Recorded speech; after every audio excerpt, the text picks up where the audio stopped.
Essa expectativa, se não for satisfeita, pode se acumular até que uma reunião esteja cheia de executivos irrequietos conferindo seus Blackberries vibrantes embaixo da mesa, mesmo sabendo que provavelmente são só os últimos resultados de um jogo de futebol virtual. Por outro lado, se alguém desabilita o VibraCal e assim remove a deixa, as pessoas conseguem trabalhar durante horas sem pensar em conferir suas caixas de entrada.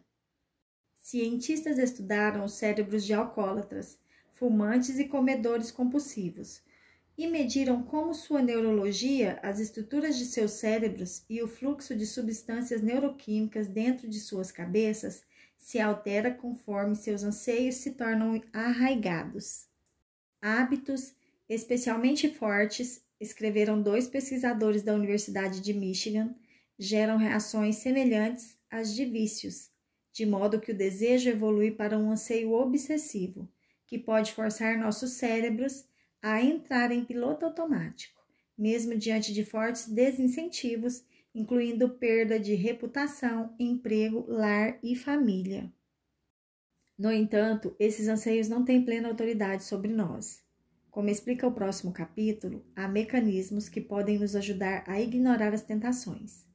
Mas, para superar o hábito, precisamos reconhecer que anseio está acionando o comportamento.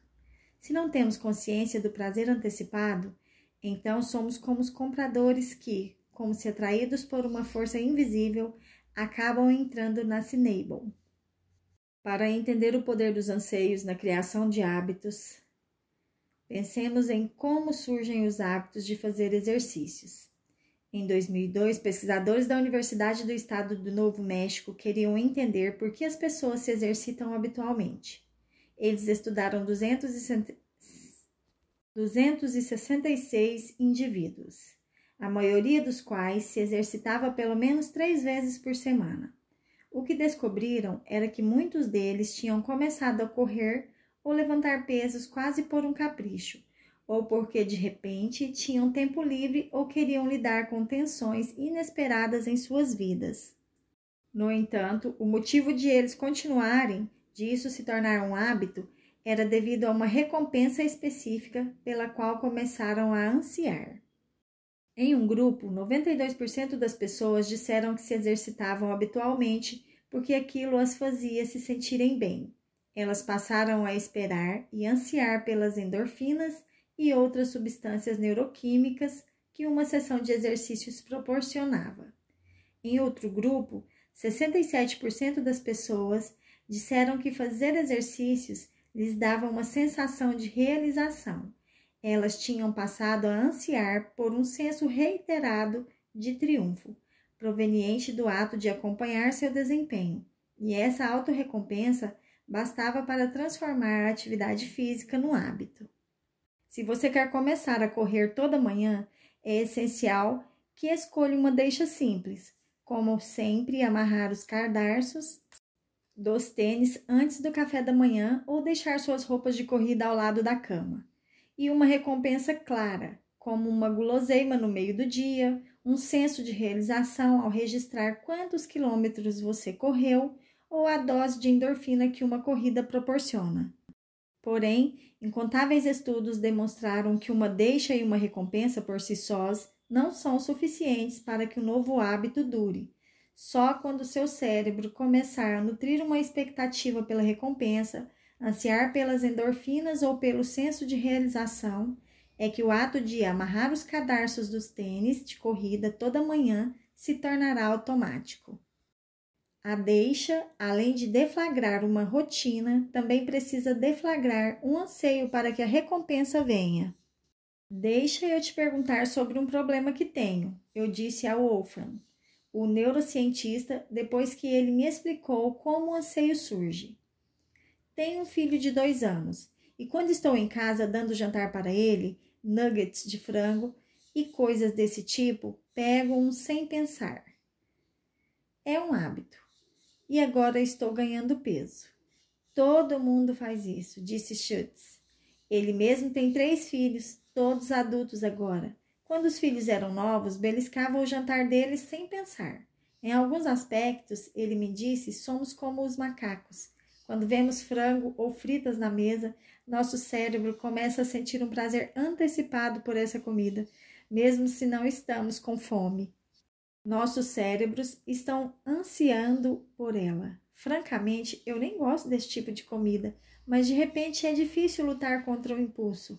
E assim que eu como, sinto essa onda de prazer quando o anseio é satisfeito. É humilhante, mas é assim que os hábitos funcionam. Acho que eu deveria ser grato, ele disse, pois o mesmo processo me levou a criar bons hábitos. Eu trabalho duro porque espero a recompensa de uma descoberta. Me exercito porque espero me sentir bem depois. Só gostaria de ser capaz de escolher melhor.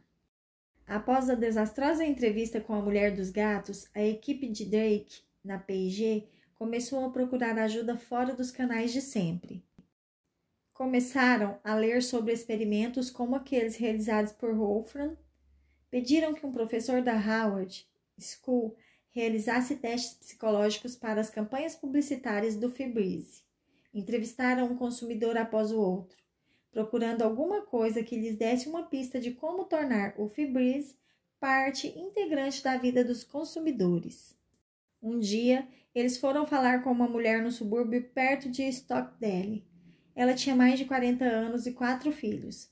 Sua casa era limpa, mas não compulsivamente arrumada. Para surpresa dos pesquisadores, ela adorava Febreze. Uso todo dia, ela disse. Ah, é? Stinson comentou. A casa não parecia o tipo de lugar com problemas de odores. Não havia nenhum bicho de estimação. Ninguém fumava. Como? Que cheiros você está tentando eliminar? Na verdade, não uso para cheiros específicos, a mulher disse. Quer dizer, sabe, eu tenho meninos. Eles estão entrando na puberdade e se eu não limpar o quarto deles, fica com cheiro de vestiário. Mas, na verdade, eu não uso desse jeito. Uso da limpeza normal. Umas 2 borrifadas quando termino de limpar um cômodo. É um jeito gostoso de deixar tudo perfumado com um toque final. Eles perguntaram se podiam observá-la limpando a casa. No quarto, ela fez a cama, afofou os travesseiros, esticou os lençóis e então pegou um frasco de Febreze e borrifou a colcha lisa. Na sala passou o aspirador de pó, recolheu os sapatos das crianças, endireitou a mesinha de centro e borrifou o Febreze no carpete recém-limpo. É gostoso, sabe? Ela disse. Borrifar é como uma mini comemoração quando eu termino um cômodo. No ritmo em que usava Febreze, Stinson estimou que ela esvaziaria um frasco a cada 2 semanas. A P&G acumulara milhares de horas de fitas de vídeos de pessoas limpando suas casas ao longo dos anos. Quando os pesquisadores voltaram a Cincinnati, alguns deles passaram uma noite inteira assistindo às fitas. Na manhã seguinte, um dos cientistas pediu que toda a equipe do Febreze o encontrasse na sala de reuniões. Ele mostrou a fita de uma mulher, de 26 anos e com 3 crianças, arrumando uma cama. Ela alisou os lençóis e endireitou um travesseiro. Então sorriu e saiu do quarto. Vocês viram isso? Perguntou o pesquisador entusiasmado. Ele colocou outro trecho. Uma mulher mais nova, morena, estendeu uma colcha colorida, arrumou um travesseiro e depois sorriu contemplando sua obra. Olha aí de novo, disse o pesquisador. O próximo trecho mostrava uma mulher em roupas esportivas arrumando a cozinha e limpando a bancada antes de fazer um alongamento relaxante. O pesquisador olhou para os colegas. Estão vendo? Ele perguntou. Cada uma delas está fazendo alguma coisa relaxante ou feliz quando termina de limpar, ele disse. Podemos aproveitar isso. E se o Febreze fosse uma coisa que acontecesse no fim de uma rotina de limpeza e não no começo? E se fosse a parte divertida de deixar uma coisa mais limpa? A equipe de Stinson fez mais um teste. Originalmente, a publicidade do produto era focada em eliminar odores. A empresa imprimiu novos rótulos que mostravam janelas abertas e lufadas de ar fresco. Foi acrescentado mais perfume à receita para que, em vez de apenas neutralizar odores, o Febreze tivesse sua própria fragrância distinta. Filmaram-se comerciais de TV com mulheres borrifando camas recém-arrumadas e roupas recém-lavadas. O slogan antes era "Tiram o mau cheiro de tecidos". Ele foi reformulado como "Limpa os cheiros da vida". A mudança foi projetada para fazer apelo a uma deixa específica diária, limpar um cômodo, arrumar uma cama, passar o aspirador num tapete.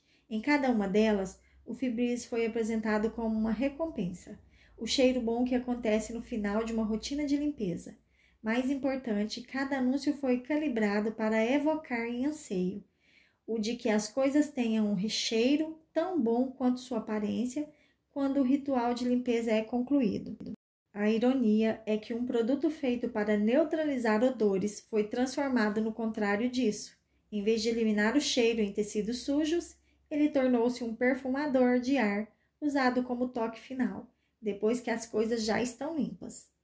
Quando os pesquisadores voltaram às casas dos consumidores, depois de os novos comerciais irem ao ar e os frascos reprojetados serem distribuídos, descobriram que algumas donas de casa no mercado de teste tinham começado a ansiar pelo cheiro do Febreze.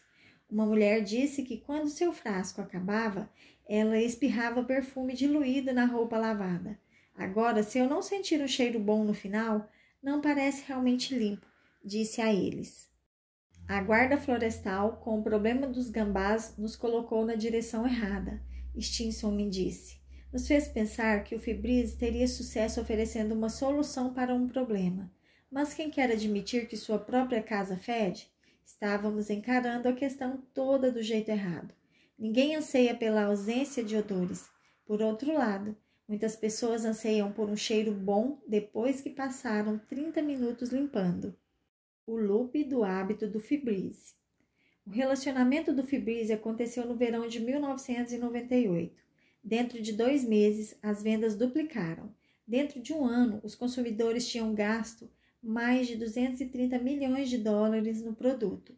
Desde então, o Febreze gerou dezenas de subprodutos, perfumadores de ar, velas, sabões para roupa e sprays de cozinha, que ao todo agora são responsáveis por vendas de mais de $1 bilhão ao ano. Por fim, a P&G começou a mencionar para os consumidores que, além de ter um cheiro bom, o Febreze também pode eliminar odores. Stinson foi promovida à sua equipe e recebeu seu bônus. A fórmula tinha funcionado. Eles haviam encontrado deixas simples e óbvias. Tinham definido claramente a recompensa. Mas foi só depois de eles criarem uma sensação de anseio, o desejo de fazer com que tudo fique com um cheiro tão bom quanto a aparência, que o Febreze se tornou um sucesso. Esse anseio é uma parte essencial da fórmula para a criação de novos hábitos que Claude, o publicitário da Pepsodent, jamais reconheceu. Em seus últimos anos de vida, Hopkins passou a dar palestras. Suas conferências sobre as leis da publicidade científica atraíram milhares de pessoas. Nos palcos, ele muitas vezes se comparava a Thomas Edison e urdia audaciosas previsões para o futuro. Os automóveis voadores apareceriam com destaque, porém jamais mencionou anseios ou as raízes neurológicas do loop do hábito. Afinal, ainda se passariam 70 anos antes que os cientistas do MIT e Wolfram realizassem seus experimentos. Então, como Hopkins conseguiu criar um hábito tão poderoso de escovação de dentes sem o benefício dessas descobertas? Bem, o fato é que, na verdade, ele se apoiou nos princípios que acabariam sendo descobertos no MIT e no laboratório de Schutz, mesmo que ninguém soubesse disso na época. As experiências de Hopkins com a Pepsodent não foram tão simples quanto ele narra em suas memórias. Embora tenha se vangloriado de que descobriu na película dental uma deixa incrível e se gabado de ser o primeiro a oferecer aos consumidores a clara recompensa de dentes bonitos, na verdade, Hopkins não foi o criador dessa tática. Nem de longe. Pensemos, por exemplo, em alguns dos anúncios de outros cremes dentais que já apinhavam as revistas e os jornais mesmo antes que Hopkins soubesse que a Pepsodent existia. Os ingredientes desta preparação são especialmente projetados para evitar que depósitos de tártaro se acumulem em volta da base dos dentes, dizia um anúncio do Dr. Sheffields, um produto anterior à Pepsodent. Limpe essa camada de sujeira. Seu esmalte branco está apenas escondido por uma camada de película. dizia um anúncio que surgiu enquanto Hopkins estava folheando seus livros didáticos de odontologia.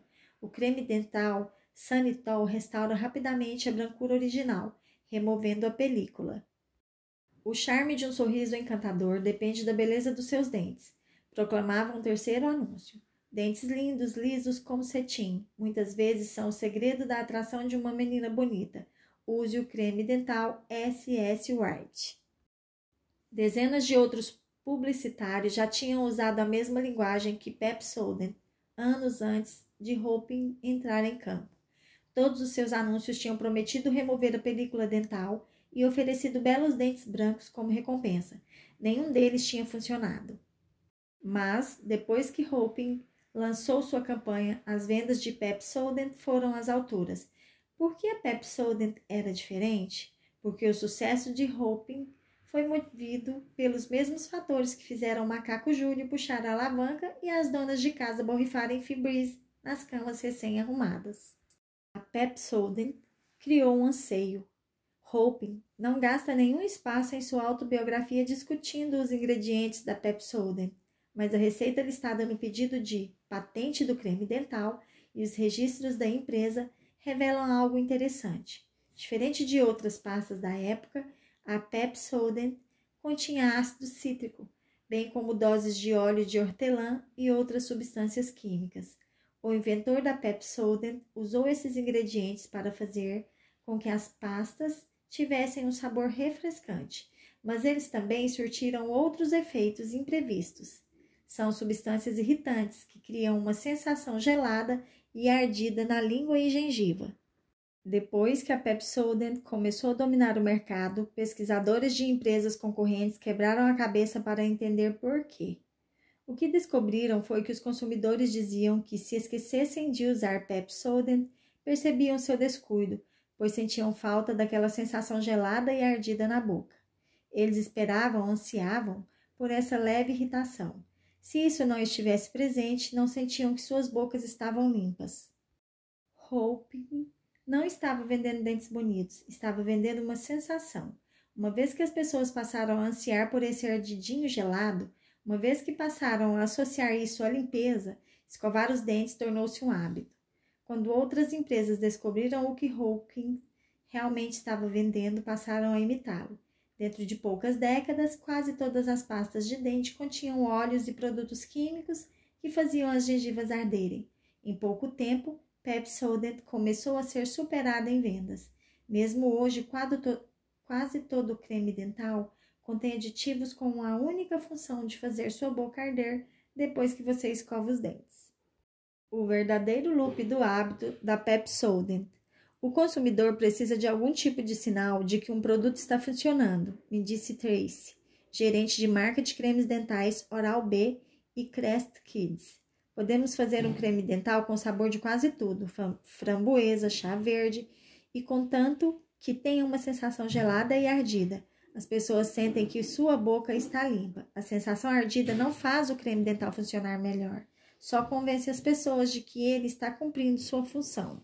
Qualquer pessoa pode usar essa fórmula básica para criar seus próprios hábitos. Quer fazer mais exercícios? Escolha uma deixa como ir para a academia assim que acorda e uma recompensa como um smoothie depois de cada sessão. Então pense nesse smoothie ou na injeção de endorfina que você vai sentir. Permita-se desfrutar antecipadamente da recompensa. Por fim, esse anseio vai acabar fazendo com que seja mais fácil entrar na academia todo dia. Quer criar um novo hábito alimentar? Quando pesquisadores vinculados ao Registro Nacional de Controle de Peso, um projeto envolvendo mais de 6.000 pessoas que perderam mais de 13 quilos, estudaram os hábitos das pessoas que tiveram êxito em suas dietas, descobriram que 78% delas tomavam café da manhã diariamente, uma refeição cuja deixa é um momento do dia, mas a maioria dessas pessoas também tinha em mente uma recompensa específica para se manter na dieta. Um biquíni que queriam usar ou orgulho que sentiam ao subir na balança todo dia, algo que elas escolheram com cuidado e realmente queriam. Focavam no anseio por essa recompensa quando as tentações surgiam. Cultivavam o anseio até virar uma pequena obsessão. E seus anseios por essa recompensa, como descobriram os pesquisadores, suplantavam a tentação de largar a dieta. O anseio punha o loop do hábito em movimento. Para as empresas, entender a ciência dos anseios é algo revolucionário. Há dezenas de rituais diários que deveríamos realizar todos os dias e que nunca se tornam hábitos. Deveríamos ficar atentos à ingestão de sal e beber mais água. Deveríamos comer mais verduras e legumes e menos gorduras. Deveríamos tomar vitaminas e passar filtro solar. Os fatos não poderiam ser mais claros neste último ponto. Aplicar um pouco de filtro solar no rosto toda manhã reduz significativamente os riscos de câncer de pele. No entanto, embora todo mundo escove os dentes, menos de 10% dos americanos passam filtro solar todo dia. Por quê? Porque não existe um anseio que tenha feito do filtro solar um hábito diário. Algumas empresas estão tentando solucionar isso, dando aos filtros solares uma sensação ardida ou algo que indique às pessoas que elas passaram o produto na pele. Espera-se que isso vá deflagrar uma expectativa, assim como o anseio pela sensação ardida na boca nos lembra de escovar os dentes. Empresas já utilizaram táticas semelhantes em centenas de outros produtos. A espuma é uma enorme recompensa, disse Sinclair, a gerente de marca. O shampoo não precisa fazer espuma, mas acrescentamos substâncias espumantes porque as pessoas esperam isso toda vez que lavam o cabelo. Com o sabão em pó é a mesma coisa. E pasta de dente, agora toda a empresa acrescenta láureo éter, sulfato de sódio para fazer o creme dental espumar mais. Isso não beneficia em nada a limpeza, mas as pessoas se sentem melhor quando tem um monte de espuma na boca. Uma vez que o cliente começa a criar uma expectativa por essa espuma, o hábito começa a crescer. São os anseios que impulsionam os hábitos, e descobrir como criar um anseio torna mais fácil criar um novo hábito. Isso é tão verdadeiro hoje quanto era quase um século atrás. Toda noite, milhões de pessoas escovam os dentes para ter uma sensação ardida na boca. Toda manhã, milhões calçam sapatos de corrida para receber uma injeção de endorfina. Aprenderam a ansiar. E quando voltam para casa, depois de limpar a cozinha ou arrumar o quarto, alguns deles borrifam um pouco de Febreze.